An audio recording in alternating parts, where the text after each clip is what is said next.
Audiovisual Clips.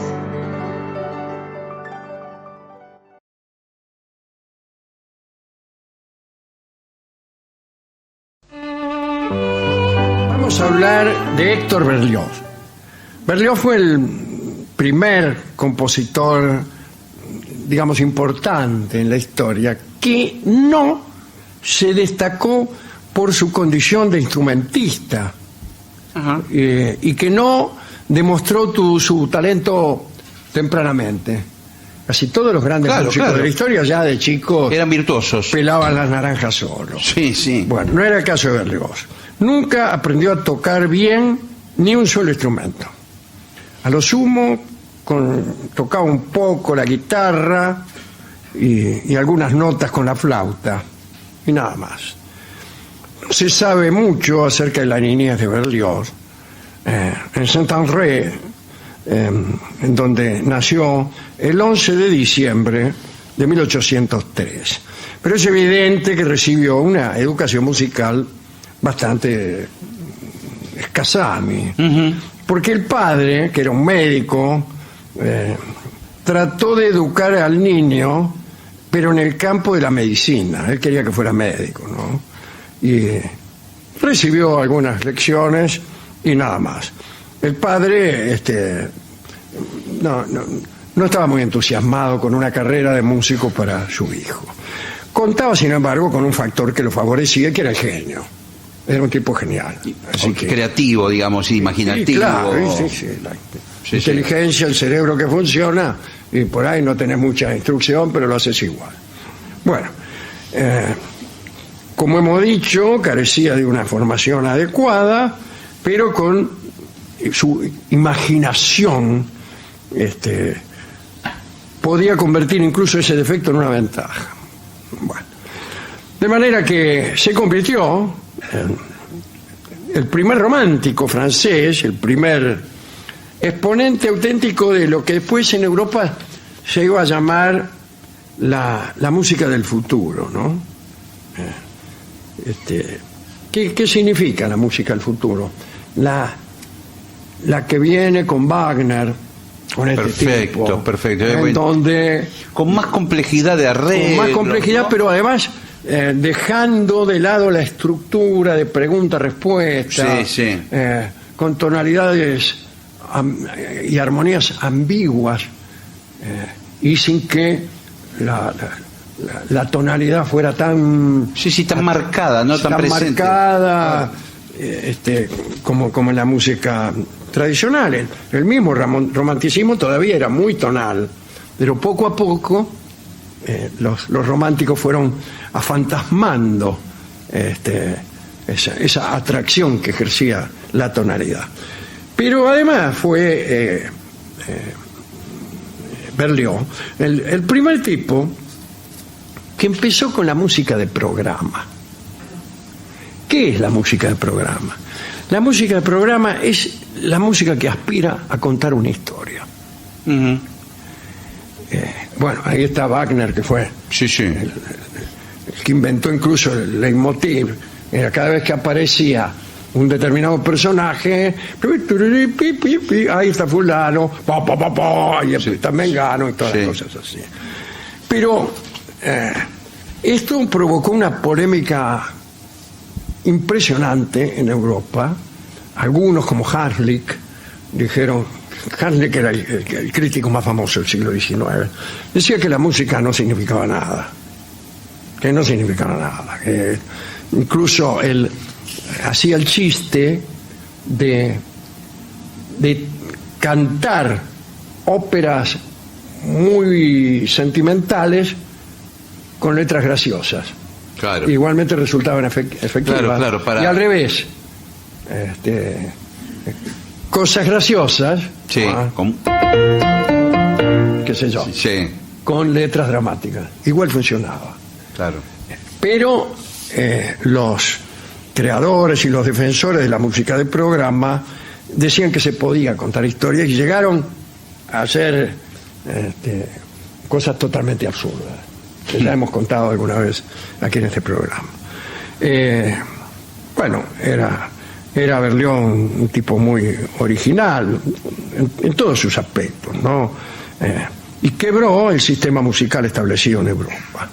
Después de Berlioz la música ya no volvió a ser la misma. Su genio floreció en París. Su padre lo había enviado para hacerlo médico, para que se hiciera médico, y él se hizo músico. No fue necesario que pasara mucho tiempo para llegar al punto en que le confesó al padre que no iba a ser médico. Y durante la década de 1830 no se acostumbraba a que hubiera orquestas demasiado numerosas, ¿no? Y Berlioz, en cambio, usaba más de 60 ejecutantes, pero en realidad él quería más. Estaba soñando con orquestas más numerosas. En una ocasión, en 1825, ya antes, había reunido una orquesta de 150 músicos. Y eso no era nada comparado con la orquesta de sus sueños, que tenía 467 instrumentistas.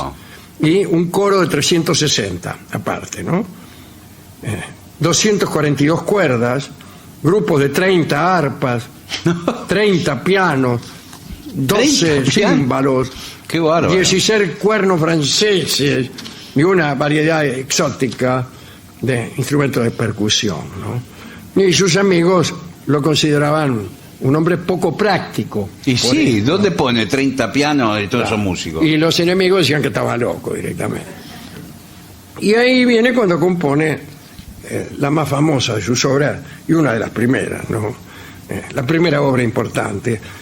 La terminó en 1830, que fue la Sinfonía Fantástica, ¿no?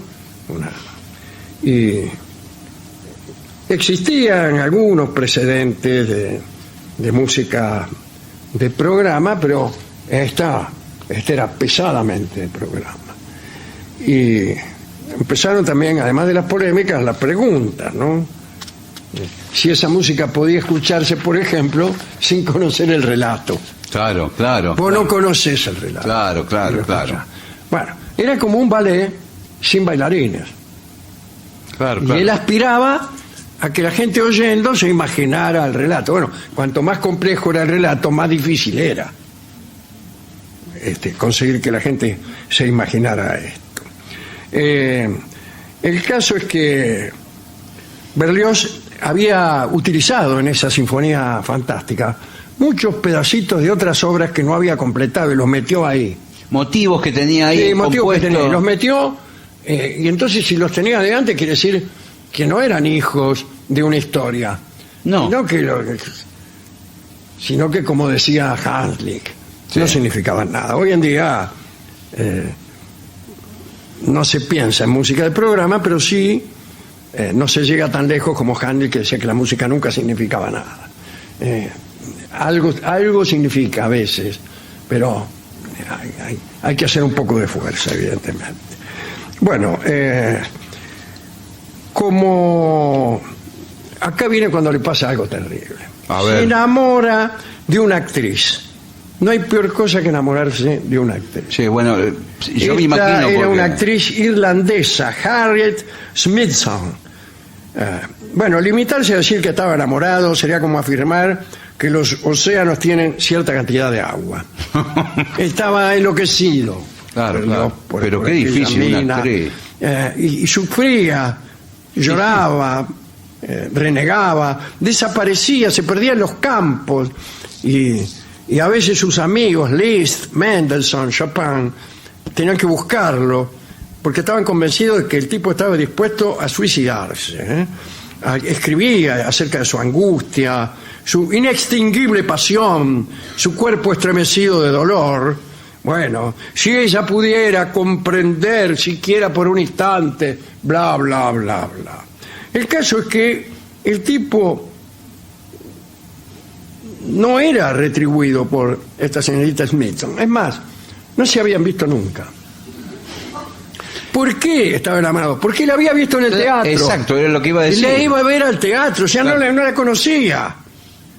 Nunca habían llegado a encontrarse. Y él empezó a escribirle cartas unas violentas cartas que asustaban muchísimo a la señorita Smithson. Imagínense, Claro, porque eran empezaba a hablar de la angustia, de la inextinguible pasión, del cuerpo estremecido de dolor, y la Sí. tipa decía, ¿Quién es el tipo que me está escribiendo? claro, ¿quién será? Bueno, cierta vez fue al teatro a verla, y en una escena ella aparecía en brazos de un actor, Y sí. hacía el papel de su amante, y Berlioz emitió un grito de dolor. ¡Ay! Disculpe, no me salió del todo No, bien. bueno. Y huyó corriendo de la sala. No soportó los No celos. Ahora, de todo esto surgió una escena de la Sinfonía Fantástica, en donde, ya que tenía que contar una historia, la puso a esta mina en una escena en el Sabbat de las Brujas, haciendo un papel de prostituta. La puso como prostituta porque se había enterado, o le llegaron rumores, de que andaba con un tipo, la mina. Pero después le dijeron que era mentira y entonces le cambió el papel. ¿Por qué? Siguió en el Sabbat, pero ya no como prostituta. Bueno. Está llamando Barton seguramente. Sí, ahí sí. Bueno, en 1832 estaba en París y finalmente pudo conocer a esta muchacha, se conocieron y ella aceptó casarse con él. ¿En serio? Le salió bien la jugada. Se caminaba, yo no daba 50 Y centavos. no, con esas cartas parecía un loco. Ahora, según se vio después, ella era una arpía y pronto se convirtió en alcohólica. Que parece que es en el escalafón primero viene arpía, después alcohol. No tiene nada que ver. ¿Qué sé yo? Bueno. Y se pasaron todo el día peleando.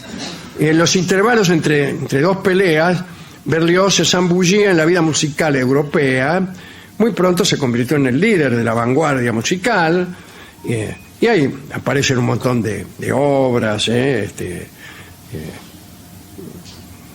Haroldo en Italia es una obra. El Requiem, Romeo y Julieta, La condenación de Fausto. Y todas eran obras muy ambiciosas, ¿no? Desde el punto de vista formal. Claro. Muy revolucionarias. A lo largo de estos años, el Berlioz afrontó constantes dificultades hogareñas con su mujer. ¿Y qué pasó?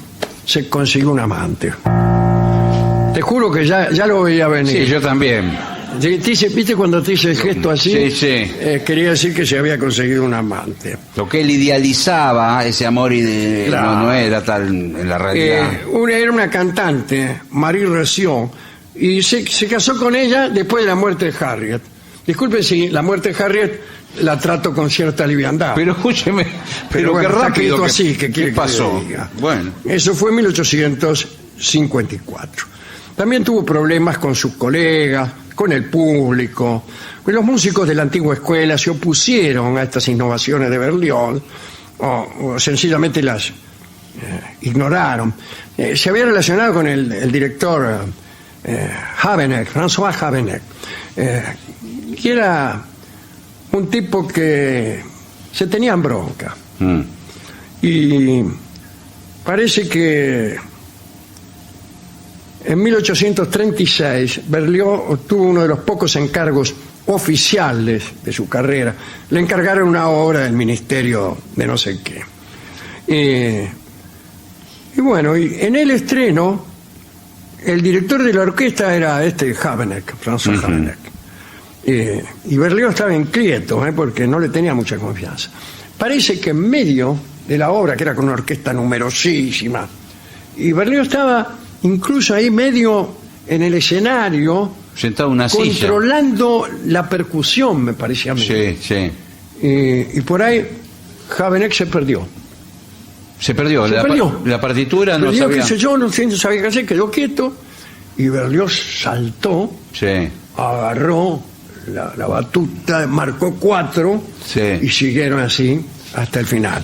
Pero a Berlioz siempre le pareció que Habeneck lo había hecho a propósito, para jorobarlo. De todos modos, este gesto de Berlioz dio resultado. Hay algunos, por ejemplo, Ernest Newman, que dice que este incidente a él le parece que nunca se produjo. Ajá. Y hay otros que lo cuentan, un pianista llamado Charles Hallé, Ajá. que lo cuenta con lujo de detalle. Así que a mí me parece que ocurrió. Y fue envejeciendo Berlioz, se puso enfermo, se murió también la nueva mujer, estaba solo y pasó la última parte de su vida esperando la muerte en un pequeño apartamento al que él le llamaba la cueva de Calibán. Así que se ve que le gustaba poco. Y se hizo opiómano. Empezó a combatir sus dolores físicos y emocionales. Al final se murió en 1869 y en el servicio fúnebre se tocó música de Cherubini, de Gluck, de Mozart y un fragmento del Requiem de Berlioz. Y fue un funeral lleno de mucha gente, multitudinario, que él no había sido nunca tan popular, justamente por el carácter áspero de su música. Y me pregunto a quién se lo puedo dedicar. Bueno, al pobre Berlioz. Sí.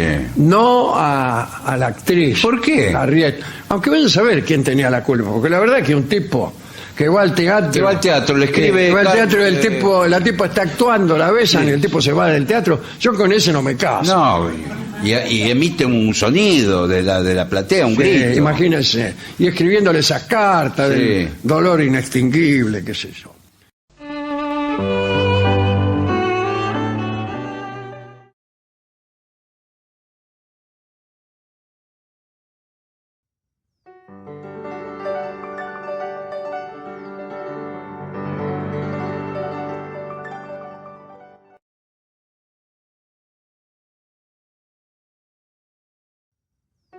Gracias por ver y escuchar este video, y no olvides suscribirte para recibir las notificaciones de nuevos videos todas las semanas.